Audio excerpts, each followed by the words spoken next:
الحمدللہ رب العالمین والصلاة والسلام علی سید الانبیاء والمرسلین اما بعد فاعوذ باللہ من الشیطان الرجیم الرحمن الرحیم الصلاة والسلام علیک یا رسول اللہ وعلی آلک واصحابک یا حبیب اللہ الصلاة والسلام علیک یا نبی اللہ وعلی آلک واصحابک یا نور اللہ۔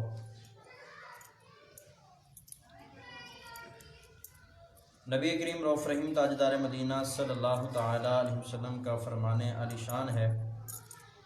کہ حضور علیہ الصلوۃ والسلام نے ارشاد فرمایا کہ تم جہاں کہیں بھی ہو میری ذات پر درود و سلام پڑھو، بے شک تمہارا درود پڑھنا یہ مجھ تک پہنچتا ہے۔ تو دوست احباب، آپ کے سامنے ایک مرتبہ پھر سلسلہ استقبال رمضان میں حاضر ہوں، اور موضوع ہے ہمارا معاشرہ اور ماہ رمضان۔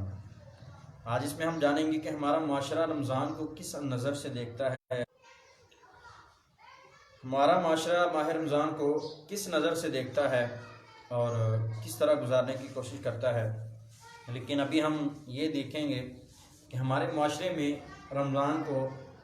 کس نظر سے دیکھا جاتا ہے۔ سب سے پہلے ہم چلتے ہیں نبی پاک صلی اللہ تعالیٰ علیہ وسلم کے پیارے غلاموں کی طرف کہ حضور علیہ الصلوۃ والسلام ماہ رمضان کو کس انداز سے گزارتے تھے۔ حضرت سیدنا انس بن مالک رضی اللہ تعالیٰ عنہ سے روایت فرماتے ہیں کہ ماہ شعبان کا جب چاند نظر آتے ہیں تو ساتھ ہی صحابہ کرام علیہم رضوان تلاوت قرآن پاک کی طرف خوب متوجہ ہو جایا کرتے تھے اور اپنے مالوں کی زکوٰۃ نکالا کرتے تھے،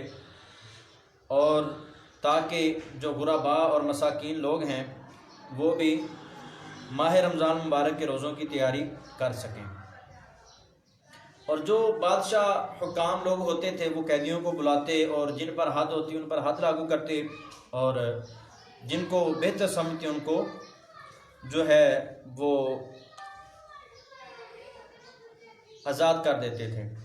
اور اسی طرح تاجر احباب جو لوگ ہیں وہ کیا کیا کرتے تھے، تاجر احباب یہ کیا کرتے تھے کہ جن سے قرض لینے ہوتے ان سے قرض لے لیتے، اور جن کو قرض دینے ہوتے ان کو قرض دے دیتے، اور جو ہی ماہ رمضان سے پہلے اپنے آپ کو فارغ کر لیتے، اور جیسے ہی فارغ ہوتے تو صحابہ کرام علیہم رضوان ماہ رمضان میں جو پورا مہینہ اعتکاف کے لیے بیٹھ جاتے۔ یہ تھے صحابہ کرام علیہم رضوان کا جذبہ کہ وہ کس انداز سے حضور علیہ الصلوۃ والسلام کے بتائے ہوئے طریقے کے مطابق یا ماہ رمضان کو مقدس جانتے ہوئے کس طرح اس کا استقبال کیا کرتے تھے۔ آئیے اس سے قبل کہ میں اپنی گفتگو کی طرف بڑھوں، ایک حضرت عمر بن خطاب رضی اللہ عنہ کی عظیم الشان خطبہ سنتے ہیں۔ منقول ہے کہ جب ماہ رمضان مبارک کی آمد ہوتی تو امیر المؤمنین خلیفۃ المسلمین خلیفہ ثانی حضرت سیدنا عمر بن عبد الخطاب رضی اللہ تعالیٰ عنہ جناب فاروق اعظم رضی اللہ تعالیٰ عنہ رمضان مبارک کی پہلی شب مغرب کی نماز کے بعد لوگوں کو خطبہ ارشاد فرماتے کہ لوگوں بیٹھ جاؤ۔ جب لوگ بیٹھ جاتے تو آپ فرماتے کہ بے شک اس مہینے کے روزے تم پر فرض کیے گئے ہیں، البتہ اس میں جو نوافل کی ادائیگی ہے یہ فرض نہیں ہے، لیکن جو بندہ جس قدر استطاعت رکھتا ہے اس میں نوافل کی ادائیگی کرے جتنی ہو سکے، کیونکہ یہ وہ نوافل ہیں جن کے بارے میں اللہ تعالیٰ حکم ارشاد فرماتا ہے، اور جو نوافل کی ادائیگی نہیں رکھتے انہیں چاہیے کہ وہ اپنے بستر پر ہی سوتے رہیں۔ اسی طرح حضرت عمر بن خطاب رضی اللہ تعالیٰ نے اپنے غلاموں سے کہا کہ اے لوگو،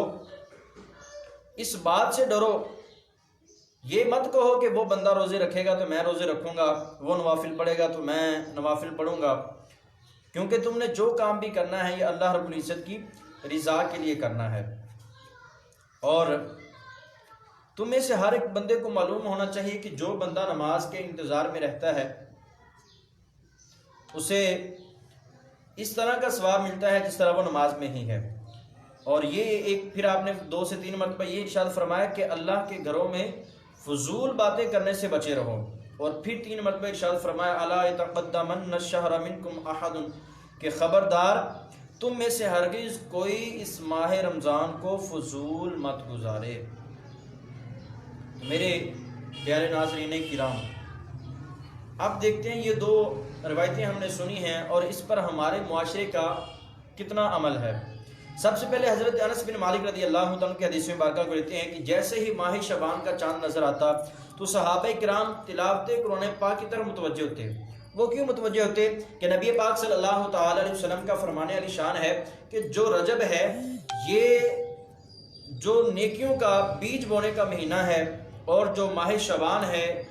جس کو حضور علیہ السلام نے فرمایا کہ شعبان شہری، کہ شعبان میرا مہینہ ہے، جیسے ہی شعبان کا مہینہ ہے تو اس کو جو بیج بویا تھا رجب کے اندر، اس ماہ شعبان میں اپنے آنکھوں سے آنسو بہا کر اللہ تعالیٰ کے حضور خوف سے گڑ گڑا کر دعائیں کر کے جو بیج بویا تو اس کو پانی آنکھوں کے پانی سے سیراب کرو، اور فرمایا کہ جب ماہ رمضان آ جائے تو جو تم نے فصل بوئی ہے اس کو کاٹ لو۔ تو شعبان میں صحابہ کرام علیہ الرضوان تلاوت قرآن پاک کی طرف متوجہ ہوا کرتے تھے اور اپنے مالوں کی جو زکوٰۃ نکالنا شروع کرتے تھے، اپنے مالوں کی زکوٰۃ نکالتے تھے۔ اس کی وجہ کیا ہے؟ اس کی وجہ یہ ہے تاکہ وہ لوگ جو غریب اور نادار ہیں، جو ڈیلی بیس پہ اپنے گھر کا خرچہ چلاتے ہیں، جن کے پاس اتنے اسباب نہیں ہیں کہ وہ رمضان کے آنے سے پہلے ہی اپنے رمضان کے لیے کچھ چیزیں جو ضروریات کی ہیں ان کو خرید کر اپنے گھروں میں رکھ لیں، جس طرح بہت سارے راشن وغیرہ کی چیزیں ہوتی ہیں اور بہت سارے ساز و سامان کی رمضان المبارک میں ضرورت ہوتی ہے۔ دیکھیں کہ اگر تاکہ وہ زکوٰۃ نکالتے تاکہ لوگ ماہ رمضان المبارک کی تیاری کر سکیں۔ تو پیارے اور محترم اسلام بھائیوں، آج اگر ہمارے معاشرے کے اندر دیکھا جائے، اگر آج ہم اس چیز پر غور کریں تو کیا ہمارے معاشرے میں یہ صورتحال پائی جا رہی ہے؟ کیا ہم لوگ رمضان سے قبل مالوں کی زکوٰۃ نکال کر جو ان کے مستحقین ہیں، جن کو ضرورت ہے اس چیز کی، کیا ان تک پہنچاتے ہیں؟ آپ نے دیکھا ہوگا، یقین جانے کہ اللہ رب العزت، کل ہم نے حدیث مبارکہ میں سنا کہ نبی پاک صلی اللہ علیہ وسلم نے ارشاد فرمایا کہ اس رمضان مبارک کے پیارے مہینے کے اندر اللہ رب العزت اپنے بندوں پر رزق کو کشادہ فرما دیتا ہے اور اپنی رحمت کو بے بہا کر دیتا ہے، اپنی رحمت کا نزول فرماتا ہے، مہربانی فرماتا ہے۔ تو اللہ ہم پر اتنا مہربان ہو جاتا ہے اس مبارک اور مقدس مہینے کے اندر کہ اللہ تعالیٰ رزق کے اندر برکتیں کر دیتا ہے۔ جب ایک وہ خالق مالک، خالق کائنات، مالک کائنات، خالق کل ہو کر اپنے بندوں پر اتنی بے بہا رحمتوں کا نزول فرماتا ہے، اتنی مہربانیوں کا نزول فرماتا ہے، تو ہم بندے کس بات کی مولی ہیں؟ ہم کیا ہیں کہ جیسے ہی رمضان مبارک کی آمد ہوتی ہے، ہم کیوں لوگوں کو، غریب عوام کو ان چیزوں سے دور کر دیتے ہیں جن کو کھانے کے لیے، جن کو دیکھنے کے لیے، جن کو پینے کے لیے ان کے دلوں کے اندر خواہش ہوتی ہے؟ تو ہمیں اس چیز پر غور کرنا چاہیے۔ ابھی چیزیں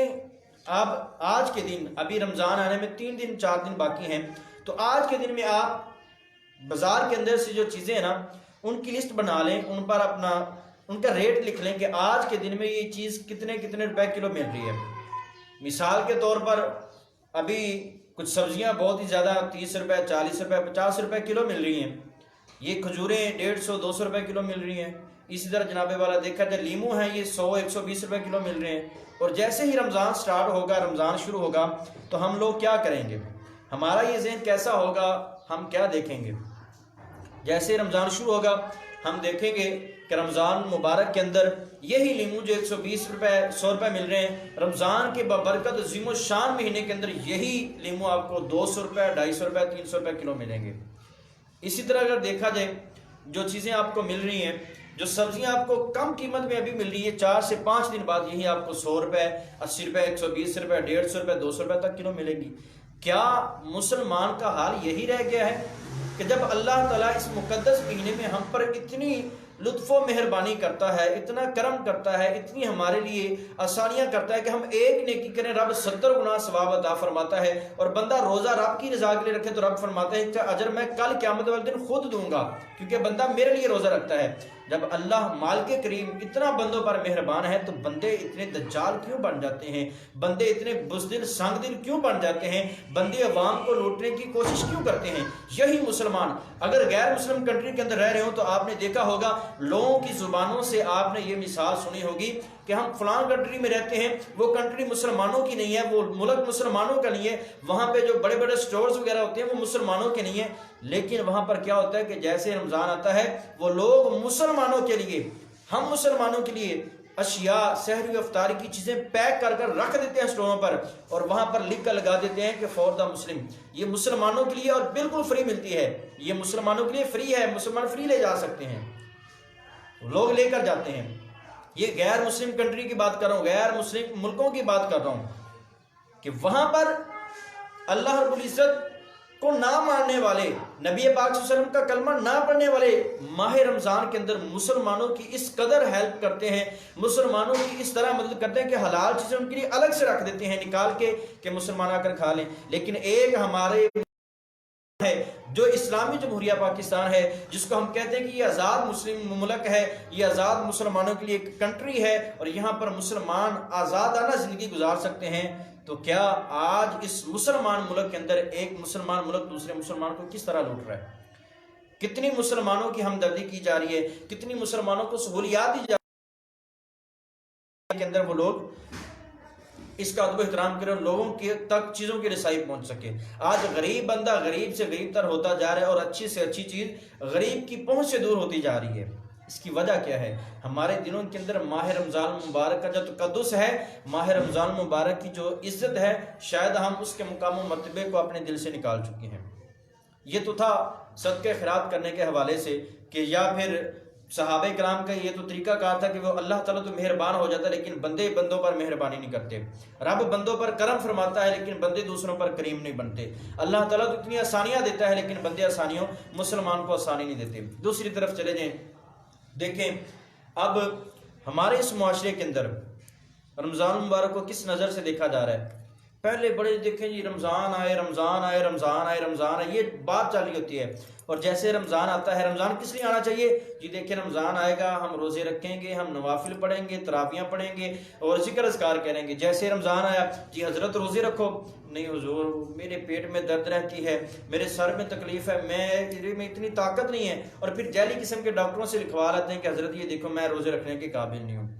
تو خدارا یہ دیکھیں حضرت عمر بن خطاب رضی اللہ تعالیٰ عنہ آپ نے فرمایا کہ ایسے نہ کہو کہ فلاں بندہ روزہ رکھے گا تو میں بھی رکھوں گا، دوسروں پر اپنی بات کو اپنی عبادت کو مشروط نہ کرو۔ ایسا نہیں ہے کہ آپ کہو کہ دوسرا قبر میں جائے گا تو میں جاؤں گا، غلط ہے، یہ آپ کی غلط فہمی ہے۔ اگر آپ دنیا سے چلے گئے تو بغیر پوچھے ہی آپ کو جو ہے قبر میں ڈال دیا جائے گا، کسی کے ساتھ بھی پہنچایا جائے گا۔ جب آپ اپنی قبر میں تنہا پہنچیں گے، آپ کو موت بھی اکیلے میں آئے گی، تو یاد رکھو پھر آپ اپنی عبادت، اپنے لیے جنت، یہ بھی آپ کو اکیلے ہی حاصل کرنی ہوگی، کسی دوسرے کے سہارے پر نہیں بیٹھنا ہوگا۔ اور حضرت سیدنا عمر بن خطاب رضی اللہ تعالیٰ عنہ ایک یہ جملہ بھی جو 3 سے 4 مرتبہ 2 سے 3 مرتبہ آپ نے ارشاد فرمایا کہ اللہ کے گھر میں فضول باتیں کرنے سے بچے رہو۔ آج کیا ہوتا ہے،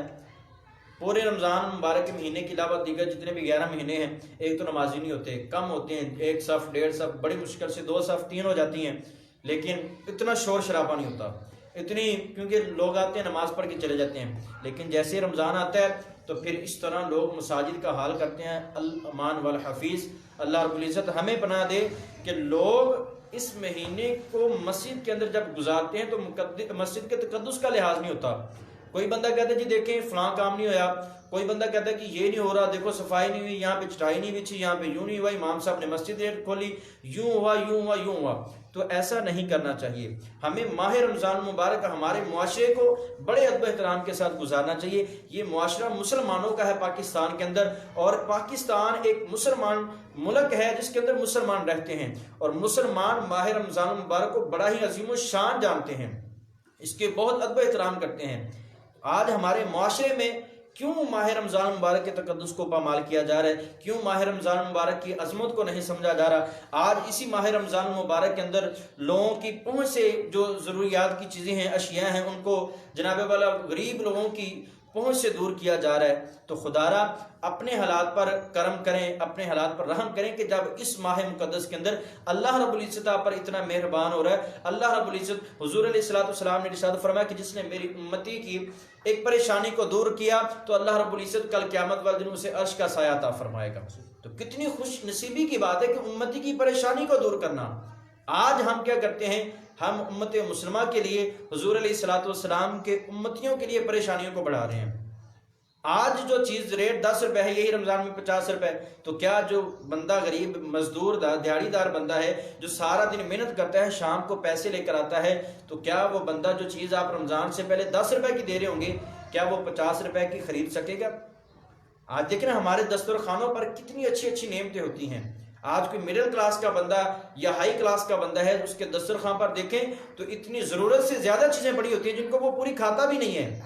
لیکن کوئی غریب بندہ ایسا بھی ہوتا ہے جو ان چیزوں کو دیکھنے کو ترس رہا ہوتا ہے، جو ان چیزوں کو اپنی پہنچ سے دور سمجھتا ہے۔ تو کیا ایسا نہیں ہو سکتا کہ ہم بھی ایک مڈل کلاس لوگوں کی طرح اپنی، ٹھیک ہے اپنا دسترخوان سجائیں، نعمتوں سے سجائیں، بھریں اس کو، اللہ رب العزت اس کا اجر عطا فرمائے گا، لیکن ساتھ ساتھ اگر ہم یہ سمجھیں کہ ہمارے حضور علیہ الصلوۃ والسلام کے جس نبی کا ہم نے کلمہ پڑھا ہے، اس نبی کے اور بھی غلام ہیں، اس نبی کے اور بھی چاہنے والے ہیں، اس ماہ رمضان المبارک کو ماننے والے اور بھی لوگ ہیں، اس ماہ رمضان المبارک کا تقدس کو ماننے والے اور بھی لوگ ہیں، تو ان کا بھی خیال کرنا چاہیے۔ تو خدا را آپ احباب سے گزارش ہے کہ خدا را ان چیزوں پر غور کریں۔ ہمارے معاشرے کو ایک ایسی جو نا چیزوں کی ضرورت ہے، ایسے ماحول کی ضرورت ہے کہ ہر بندہ اس ماہ رمضان مبارک کو بڑے ادب و احترام اور اچھی خوش دلی کے ساتھ گزارے۔ آپ نے دیکھا ہوگا کہ بسا اوقات جب بڑی بڑی افطاریاں ہوتی ہیں، افطار پارٹی ہوتی ہے، سحری پارٹی ہوتی ہے، اور اس میں جو بڑے لوگ ہیں، ہائی کلاس کے لوگ ہیں، وہ کن لوگوں کو بلاتے ہیں؟ کبھی دیکھا، کبھی سوچا ہم نے؟ نہیں سوچا، کبھی نہیں اس پر عمل کیا۔ وہاں پر وہی لوگ آتے ہیں جناب والا، کوئی ایم این اے ہوگا، ایم پی ہوگا، بزنس مین ہوگا، کوئی تاجر ہوگا، کوئی اچھی کمیونٹی کا بندہ ہوگا، تو ان لوگوں کو ہم بلاتے ہیں۔ کبھی ہم نے اس دعوت افطار میں، اس سحری کی پارٹی میں کبھی غریب بندے کو بھی داخل ہونے دیا؟ کبھی غریب بندے کو بھی آنے کی دعوت دی؟ حضور علیہ الصلوۃ والسلام کے پیارے غلام جب رمضان مبارک کا مہینہ آتا تو اپنے غلاموں کو آسانیاں دیا کرتے تھے۔ ہم کیا کرتے ہیں؟ ہم اپنے غلاموں کو اس قدر کام دیتے ہیں، وہ بیچارے تھک جاتے ہیں شام تک، اوپر سے پھر ان کے ساتھ جس طرح کا ہمارا بہیو ہوتا ہے، جس طرح کا ہمارا سلوک ہوتا ہے، الامان بالحفیظ۔ تو ہمارے معاشرے کی اس رمضان مبارک کے اندر ایک اچھی سوچ رکھنی چاہیے، ایک پوزیٹو مائنڈ رکھنا چاہیے، اچھی سوچ، بہترین سوچ ہونی چاہیے انسان کے لیے کہ ہم اس ماہ رمضان مقدس کو کس طرح گزاریں۔ ہمارا معاشرہ جن چیزوں کے لیے بدحالی کا شکار ہے، اس سے ہم نے نجات حاصل کرنی ہے۔ اور ہمارے معاشرے کے اندر رمضان مبارک کے اندر دیکھیں نا، سر عام کھایا پیا جا رہا ہے یہ ہمارا رمضان ہمارے معاشرے میں، جبکہ ہم ہر سال یہ روایت سنتے ہیں کہ وہ ایک یہودی والی کہ جس نے اپنے بیٹے کو تھپڑ مارا بازار کے اندر، مرنے کے بعد اس کو جنت مل گئی۔ کس وجہ سے ملی؟ کہ اس نے ماہ رمضان مبارک کا ادب احترام کیا۔ آج ہمارے پہلے تو یہ دیکھیں نا، کچھ تقریباً میں جب سے بچپن میں ہوش سنبھالا تو اس وقت میں دیکھا کرتا تھا کہ ہوٹل بالکل بند ہو جایا کرتے تھے۔ پھر کچھ عرصہ گزرا تو اس طرح کا ماحول دیکھا کہ جناب والا وہ ہوٹلوں کے اندر جو ٹی سٹالز کے سامنے وہ تمبو کنات وغیرہ لگا دی جاتے تاکہ رمضان مبارک جنہوں نے روزے رکھنے ہوتے ان کی نظر نہ پڑ جائے، ان کے سامنے نہ کھایا جائے۔ لیکن جب کہ اب دیکھا جائے، اللہ معاف کرے، اس طرح کا بےہودہ قسم کا ماحول بن چکا ہے کہ آج کوئی ماہ رمضان مبارک کا تقدس نہیں ہے، کوئی ماہ رمضان مبارک کا ادب احترام نہیں ہے۔ سارے عام لوگ بازاروں کے اندر، ہوٹلوں کے اندر کھا پی رہے ہیں، اور یہاں تک کہ بھی دیکھنے کو ملا کہ لوگ دوسروں کو کہتے ہیں یار تیرا روزہ نہیں ہے، دیکھ میں تو کھا رہا ہوں نا، میں نے تو نہیں رکھا روزہ۔ کتنی شرم کی بات ہے کہ ایک مسلمان دوسرے مسلمان کو جس نے روزہ رکھا ہوا ہے، اس کے دل کو، اس کی عزت نفس کو اور اس کے جو نفس کو کس طرح مجروح کر رہا ہے۔ تو خدا را یہ معاشرہ اس کو چاہیے کہ اچھے طریقے کے ساتھ ماہ رمضان مبارک گزارے، اپنے ماہ رمضان کے روزوں کو سیو کریں، اپنے ماہ رمضان مبارک کی عبادت کو سیو کریں۔ اب ایسا بھی نہ ہو کہ جناب والا دیکھا جائے کہ ماہ رمضان مبارک جب آ جائے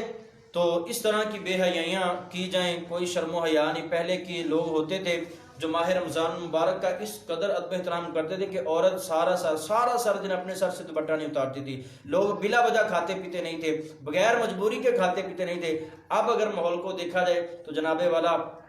جو عورتیں ہیں، کوئی پردہ کی شرم و حیا نہیں ان کے اندر، کوئی کچھ نہیں ہے، اور لوگ بھی سر عام کھا پی رہے ہیں۔ تو یہ ہمارے معاشرے کے حالات کس طرف چلے گئے ہیں؟ کیا ہم لوگ مسلمان ہیں؟ تو اگر مسلمان ہیں تو ہمارے اندر مسلمانوں کے جیسی عادتیں کیوں نہیں ہیں؟ ہمارے اندر مسلمانوں کے جیسے طور طریقے کیوں نہیں ہیں؟ ہمارے اندر وہ ماہ رمضان مبارک کو عبادت کے ساتھ گزارنے کا جذبہ کیوں نہیں ہے؟ ہمارے پاس ماہ رمضان مبارک کے ادب و احترام کو سمجھنے کا یہ ذہن کیوں نہیں ہے؟ تو خدا را اس معاشرے کو اچھے طریقے کے ساتھ ماہ رمضان مبارک میں گزارنا چاہیے۔ اور بالخصوص جس بارے میں نے بات کر رہا ہوں اور کرنی ہے وہ ہے غریب کے حوالے سے۔ اس رمضان کے اندر کوئی کہ اس کو چاہیے، ویسے بھی آپ کے سامنے حالات حاضرات جو بہت ہی مشکل حالات ہیں، اور اس وقت آپ کو پتہ ہے کہ غریب عوام گھروں میں بیچاری رزق کی وجہ سے پریشان ہیں، تنگ دستی کا شکار ہیں، تو احباب کی ضرور خدمت کریں، بالخصوص سفید پوش حضرات، ایسے لوگ کہ جو کسی کے سامنے اپنا ہاتھ نہیں پھیلاتے، ایسے لوگ جو کسی کے سامنے ہتھیلی نہیں پھیلاتے اپنے عزت نفس کی وجہ سے۔ آج ہمارے یہاں جناب والا جو لکھا جاتا ہے کہ یہ ہونا چاہیے، یوں ہونا چاہیے، یوں ہونا چاہیے، میں کہتا ہوں کہ ایسے لوگ بھی ہیں جو کسی کے سامنے سوال نہیں کرتے بلکہ فقط وہ اللہ کی رضا پر توکل رکھتے ہیں۔ ایسے لوگوں کا ہمیں خیال کرنا چاہیے۔ ایسے لوگ بھی ہوتے ہیں کہ گھروں میں 4 5 افراد روزہ رکھنے والے ہوتے ہیں، لیکن ان کے لیے کھانے کے لیے رزق نہیں ہوتا گھروں کے اندر۔ تو ہمارے اس معاشرے کو کیا کرنا چاہیے؟ ہمارے اس معاشرے کو یہی کرنا چاہیے کہ اپنے ان بھائیوں کی مدد کرنی چاہیے، ان لوگوں کا خیال رکھنا چاہیے، صحابہ کرام علیہم رضوان کے طور طریقوں پر چل کر ماہ رمضان کو گزارنا چاہیے۔ اس معاشرے کو چاہیے کہ ہمارے اس معاشرے کے اندر اس طرح کا ماحول ہو کہ جب کوئی بندہ گزرے تو دیکھے کہ اللہ رب العزت کے پیارے حبیب علیہ الصلوۃ والسلام کے فرامین کے مطابق لوگ اس ماہ رمضان مبارک کو گزار رہے ہیں۔ حضور علیہ الصلوۃ والسلام ماہ رمضان کے اندر کثرت سے تلاوت کیا کرتے تھے، صحابہ کرام کثرت سے تلاوت قرآن پاک کیا کرتے تھے، عبادت کیا کرتے تھے، لوگوں کے ساتھ حسن سلوک کیا کرتے تھے۔ آج ہمارا کیا ہوتا ہے جناب والا، سحری کی ساری رات جاگتے رہے اور جناب والا کھیل کود میں مشغول رہے، صبح سحری کرنے کے بعد جاتے جناب کوئی قرآن پاک کی تلاوت نہیں، کوئی کچھ نہیں، کئی تو نماز پڑھنے سے پہلے ہی سو جاتے ہیں اور کئی نماز پڑھنے کے بعد سو جاتے ہیں، پھر زور میں اٹھتے ہیں اور زور میں اٹھ کر نماز پڑھی اور اس کے بعد جناب ٹی وی لگا لیا اور بہت کچھ۔ یہ تو انشاءاللہ کل کا ہمارا سلسلہ ہے کہ رمضان کیسے گزاریں، تو اس کے بارے میں انشاءاللہ ہم گفتگو کریں گے کہ رمضان کس انداز سے ہمیں گزارنا چاہیے۔ تو انشاءاللہ یہ بھی ہم دیکھیں گے، سنیں گے کہ رمضان کو ہمارے اکابرین نے کس انداز میں گزارا ہے، کتنے اچھے طریقے کے ساتھ گزارا ہے، ہمیں بھی اس طریقے کے ساتھ گزارنا چاہیے۔ تو بہرحال میں اپنی گفتگو کو اختتام کی طرف لے کے آتا ہوں کہ ہمارا معاشرہ اور ہی بدحالی کا شکار ہے، اور یوں سمجھیں کہ ہم دیگر مہینوں کو بھی، اس مہینے کو بھی دیگر مہینوں کی طرح ہی ایسے ہی گزار دیتے ہیں، پتہ بھی نہیں چلتا، اور ہمارا معاشرہ اس کو کوئی اہمیت کے قابل نہیں سمجھتا، جبکہ اللہ رب العزت کے ہاں اس کی بہت زیادہ اہمیت ہے، بہت زیادہ اس کا مقام و مرتبہ ہے، کیونکہ یہ وہ مہینہ ہے کہ جس کے اندر جہنم کے دروازے بند کر دیے جاتے ہیں اور جنت کے دروازے کھول دیے جاتے ہیں، اور شیاطین کو جکڑ دیا جاتا ہے تاکہ جو اللہ کے نیک بندے ہیں ان کو رمضان گزارنے میں کسی قسم کی دشواری نہ ہو، کسی قسم کی پریشانی کا سامنا نہ ہو۔ ہمارے اس معاشرے کو چاہیے کہ ہمارے رمضان مبارک کو بڑے اچھے طریقے سے لیں، اس کا استقبال کریں اور اس کو اچھے طریقے سے گزاریں، اور اپنے ارد گرد کے ماحول میں دیکھیں، لوگوں میں دیکھیں کہ کون بندہ ہے جس کو ماہ رمضان مبارک میں اشیاء کی ضرورت ہے، کھانے کی ضرورت ہے، پیسے کی ضرورت ہے، اور کیا کرنا چاہیے ان لوگوں کے ساتھ۔ تو آپ سے گزارش ہے کہ ان لوگوں کے ساتھ اچھے طریقے کے ساتھ پیش آئیں، اچھے طریقے کے ساتھ ماہ رمضان المبارک کو گزاریں۔ اللہ رب العزت کی بارگاہ میں دعا ہے کہ اللہ تعالی ہمارے اس معاشرے کو جو میں نے باتیں کی ہیں اس کو سمجھنے کی توفیق عطا فرمائے، اور عوام کو لوٹنے کی بجائے اس ماہ مقدس میں ان کے لیے آسانی پیدا کی جائے، کیونکہ ہمیشہ قوم وہی کہلاتی ہے جو دوسرے کے لیے آسانی پیدا کرے، کیونکہ حضور نے فرمایا کہ تم نفرتیں نہ، خوشیاں بانٹو نفرتیں نہ پھیلاؤ۔ تو ہمیں مسلمان کو آسانی، بس وقت ایسا بھی ہماری ریڈی پر کوئی بندہ آتا ہے کہ جس کے پاس جیب میں پیسے ہی نہیں ہوتے، وہ خرید نہیں سکتا، تو ان کے ساتھ اگر اللہ نے ہمیں اتنی طاقت دی ہے تو اس کو فی سبیل اللہ کی رضا کے لیے کچھ اشیاء کی فراہمی کرنی چاہیے، اشیاء دے دینی چاہیے۔ اگر کوئی سبزی والوں کے پاس آتا ہے تو سبزی والوں کو چاہیے کہ اللہ کی رضا کے لیے اگر کسی کے پاس پیسے نہیں ہیں تو فی سبیل اللہ اس کو دے دے۔ اگر کسی کریانہ اسٹور کی دکان پر کوئی بندہ جاتا ہے کوئی چیز لینے کے لیے اور وہ اتنی مہنگی نہیں ہے، اور وہ اگر وہ سوال کرتا ہے تو اس بندے کو چاہیے کہ اللہ کی رضا کے لیے اس کو وہ چیز بھی دے دیں۔ ایسا نہ ہو کہ وہ غریب بیچارہ ہمارے منہ کی طرف دیکھتا رہ جائے اور ہم اس کی مدد کرنے سے قاصر ہیں، اور کل قیامت والے دن ہم اللہ رب العزت کی بارگاہ میں پھنس نہ جائیں، کیونکہ کل قیامت والے دن حضور نے فرمایا کہ سخی کو اللہ کی بارگاہ میں پیش کیا جائے گا۔ رب پوچھے گا کہ میں نے تجھے دھن دولت دیا، بتا تو نے کہاں پر خرچ کیا؟ تو وہ کہے گا کہ مالک و مولا میں نے تو فلاں غریب کی بھی مدد کی، فلاں کی بھی مدد کی، اتنا تیرے جو راہ میں صدقہ خیرات کیا۔ تو اللہ فرمائے گا وہ تو نے میرے لیے نہیں کیا بلکہ تو نے اس لیے خرچ کیا تاکہ تجھے سخی کہا جا سکے، تو وہ تجھے کہہ دیا گیا، لہٰذا تیرا ٹھکانہ جہنم ہے۔ تو خدا را آج اگر کوئی بندہ کسی کی مدد کر رہا ہے تو اس سے بھی گزارش ہے کہ وہ اگر مدد کرے تو اپنے کیمرے، اپنے موبائل، سیلفی سٹینڈ وغیرہ اپنے گھروں میں رکھ کر جائیں، لوگوں کی عزت نفس کو مجروح نہ کریں، کیونکہ ایک حدیث مبارکہ خلاصہ ہے کہ جو بندہ جس بندے کو اس جگہ پر ذلیل کرے جہاں پر اس کی عزت ہوگی، کسی کی بے عزتی کرے، تو اللہ رب العزت اس بندے کو اس مقام پر، اس جگہ پر ذلیل و رسوا کرے گا جہاں پر اس بندے کی عزت ہوگی۔ تو خدا را ہمارے اس معاشرے کو چاہیے کہ اس ماہ رمضان کو خوب ادب و احترام کے ساتھ گزاریں، کسی قسم کی غفلت کا مظاہرہ نہ کیا جائے، غریبوں کی مدد بھی کی جائے، خود بھی اپنے آپ کو رمضان کے لیے تیار کیا جائے، اور رمضان مبارک کی ہر قسم کی بے ادبی سے بچا جائے۔ اللہ رب العزت کی بارگاہ میں دعا ہے کہ جو کچھ سنا اسے یاد رکھنے، اس پر عمل کرنے، دوسروں تک پہنچانے کی توفیق عطا فرمائے۔ آمین بجاہ النبی الامین صلی اللہ تعالی علیہ وسلم۔